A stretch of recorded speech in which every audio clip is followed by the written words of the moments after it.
ایک صحابی کا پاؤں بھاگتے ہوئے ہمارے نبی کے پاؤں پہ آن لگا، آ پڑا،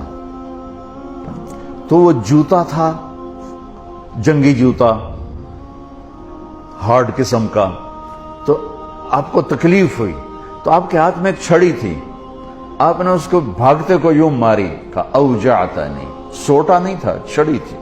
ارے تو نے دیکھ کے تو بھاگنا تھا، تو نے میرا پاؤں کچل دیا، مجھے تکلیف پہنچائی تو نے۔ انہوں نے لوہے کی زرہ پہنی ہوئی تھی جس پہ تلوار بھی اثر نہیں کرتی، تو چھڑی نے کیا اثر کرنا تھا، ٹھیک ہے نا۔ وہ کہتے ہیں جب میرے کان میں آواز پڑی اوجعتنی، مجھے تم نے دکھ دیا، تو کہا مجھے یقین ہو گیا کہ اب میری خیر نہیں، اب اللہ تعالیٰ کی طرف سے کوئی وحی آئے گی، میری تباہی بربادی کا فیصلہ سنائے گی۔ کہ رات میں سو نہیں سکا،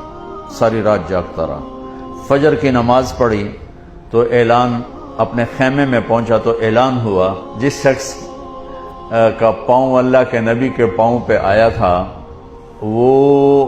حاضر ہو جائے، جس کا پاؤں نبی کے پاؤں پہ پڑ گیا تھا وہ حاضر ہو جائے۔ کہنے لگے، میں نے کہا لے ہو گئی نا گل پوری، اب پتہ نہیں تیرے لیے کیا سزا آ رہی ہے۔ کہ میں ڈرتے ڈرتے پہنچا، آپ تشریف فرما تھے، آپ نے مجھے دیکھ کے تبسم فرمایا اور فرمایا کہ میرے بھائی، کل میں نے آپ کو چھڑی ماری تھی، وہ پاؤں والی بات ہی چھوڑ دی، کل میں نے آپ کو چھڑی ماری تھی تو میں اس پہ معافی مانگنے کے لیے آپ کو بلایا ہے۔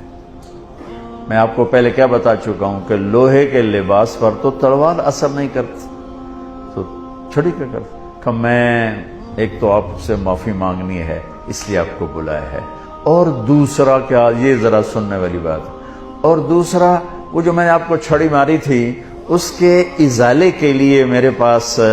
ایک ہی تجویز آئی ہے ذہن میں، اللہ نے ڈالی ہے، یہ میرے پاس 60 اونٹنیاں ہیں، میں آپ کو گفٹ کرتا ہوں، لے جائیں۔ 60 اونٹنیاں، عرب کی سب سے قیمتی متاع اونٹنی تھی، اونٹ بھی نہیں، اونٹ سے تو آگے نسل نہیں چلتی نا، اونٹنی بچے دیتی ہے، تو 60 اونٹنیاں اس کو دیں ایک چھڑی مارنے کا۔